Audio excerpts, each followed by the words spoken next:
I am at the rehab hospital, the local rehab hospital, to see my physiatrist today.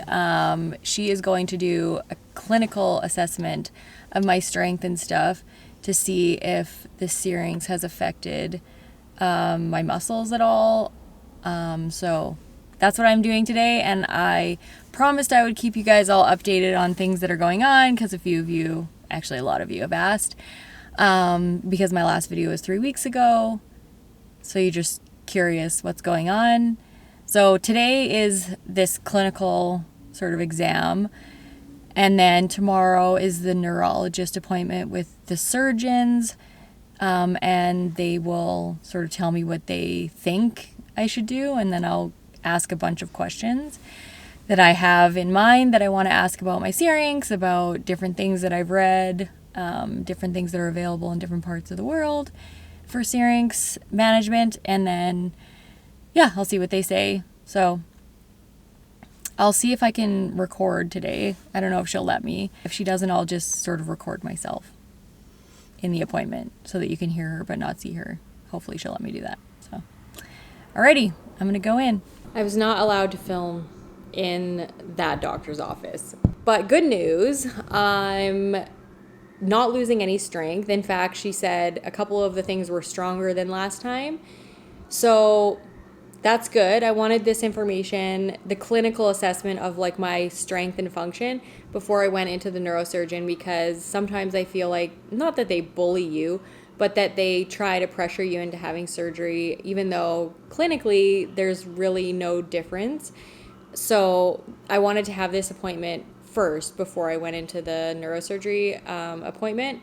So I will try to film tomorrow, but so far it's good news. I'm not losing any function in my hands or strength or feeling or anything like that, which is great. So we'll see what happens tomorrow and what the neurosurgeons say. I am going to come armed with a bunch of questions for them, and I'm excited to hear the answers to them. So I will see you guys tomorrow morning when I'm headed to my appointment.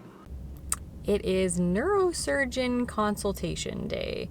So today I get to hear what Dr. Broad, who you saw in my last video about my syrinx growing, I get to see what him and another colleague of his thinks about what should be done about my syrinx. I'm glad that yesterday I got the information I did about my strength, that I haven't lost any strength or function.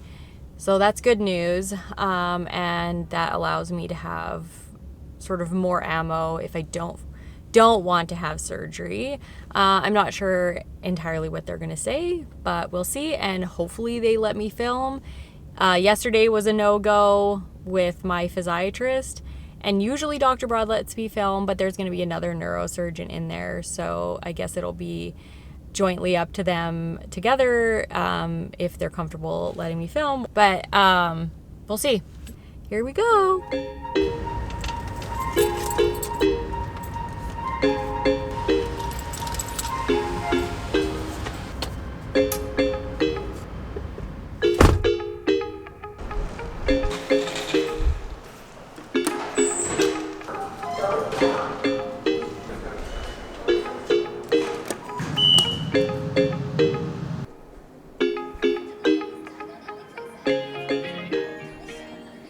My nose always looks extremely crooked in these masks. It's totally on the side of my head. It's not on the side of my head, I promise. This way?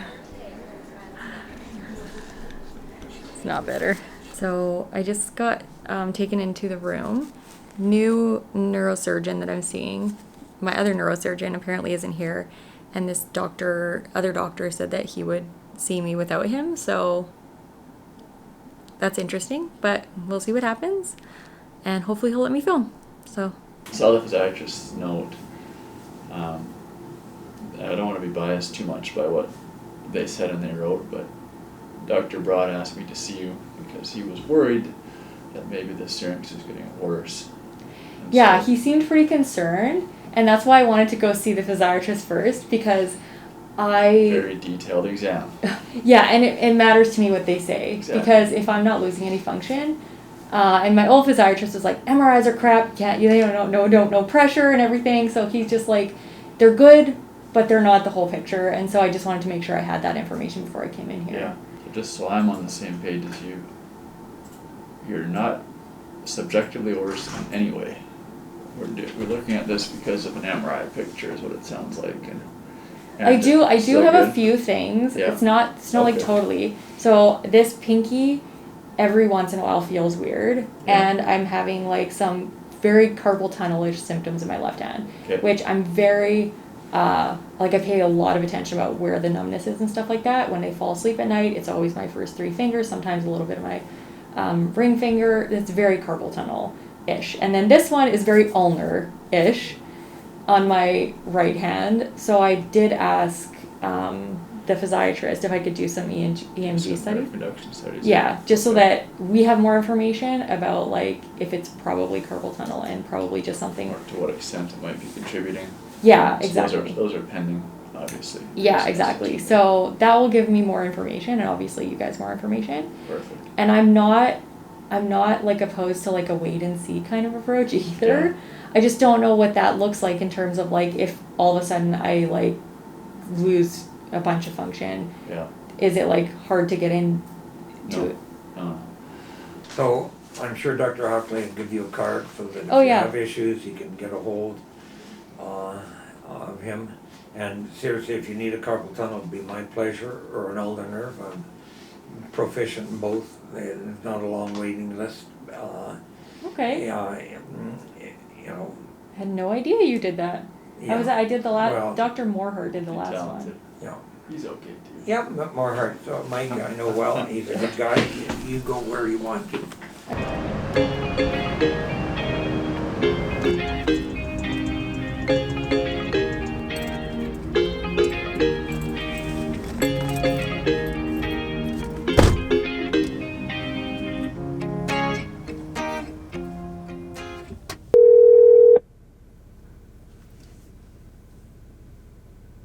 Hello? Hi. The new doctor, Dr. Hockley, who's like, wow, he looks like he's like maybe 40, which is like awesome. He was like, he So said, what, so you got the hots for your new surgeon or what? he's pretty cute. Which is nice if I have to have appointments with him. Anyway, he goes, so the only reason I'm sitting here is because of an MRI. Because he said, well, I got the report from the other person, and he said, it looks like your strength, you're not having any clinical symptoms at all. When the results came back, the first thing you said to me was, see, I knew something was wrong with my syrinx.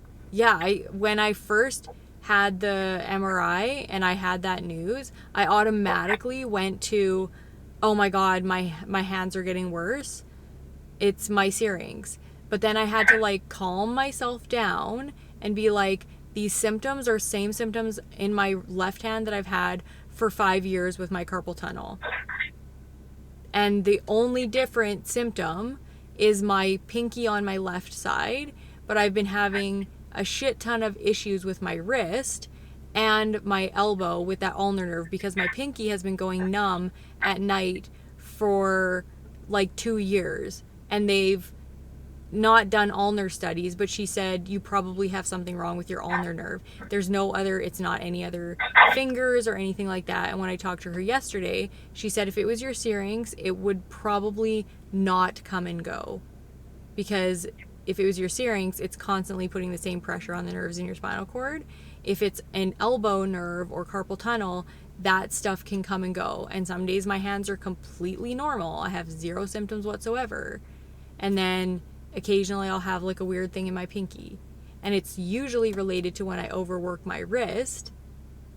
So all I'm saying is that I have had to de-escalate my fear over the last 2 months so that I'm not jumping into a surgery out of fear. Do you know what I mean? Because I've done completely understand what you're saying. I and totally agree the with one risk that I can see is that if my symptoms do arrive and they're not able to reverse those symptoms, then, you know what I mean? I might have lost a little bit of something before they operate that they can't get back.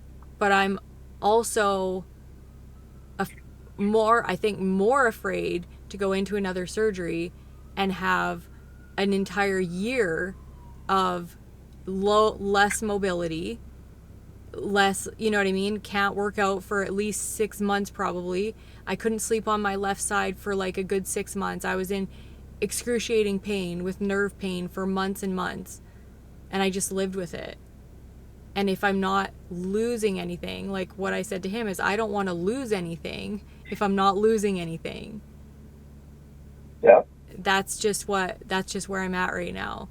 And I'm just don't want to be afraid. I have to live in this space of, I understand my body. I know when things get bad. I know the things that I can do in order to gather more information. I have had to, over the last little while, completely de-escalate my fear.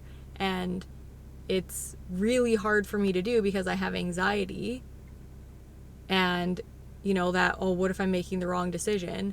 But we can't, you know what I mean? What if I go into the surgery and they F something up and I'm a quadriplegic? Do you know what I mean? Like, I can't live. Exactly. All you can do, and all anybody can do, is weigh the risks versus reward.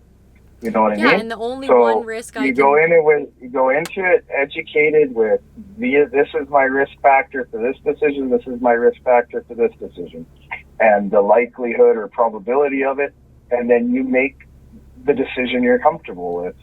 Yeah. That's all you can do. There's no way to see the future. Just gonna be positive, be happy as much as I possibly can, work on my health, and just do things that I think are gonna bring me better health and less stress. There you go. You and me both. Okay. Love you. Love you too. Okay, bye. Bye. Okay, guys, so I guess I got good news. It's still sort of up in the air. I'll get those EMG studies, which are like nerve conduction studies for my hands, because they'll tell me if it's if they're abnormal, then it's probably just carpal tunnel and this ulnar nerve thing. I'm also going to work on my stretching and all that stuff, nerve flossing, different things like that will help improve my peripheral nerve health, so that if I get improvements, then I know it's not my syrinx. So it's a little bit scary when you see something worse on an MRI, but you have to be able to calm that like analytical brain that says, you know, you have to do something immediately, and just, you know, live in a place of fear and hope, or live in a place of faith and hope, not fear and hope. Live in a place of faith and hope, and that's what I'm going to do for the next little while. So I'll keep you guys posted on all the things I'm doing for my health, and yeah, we'll go from there.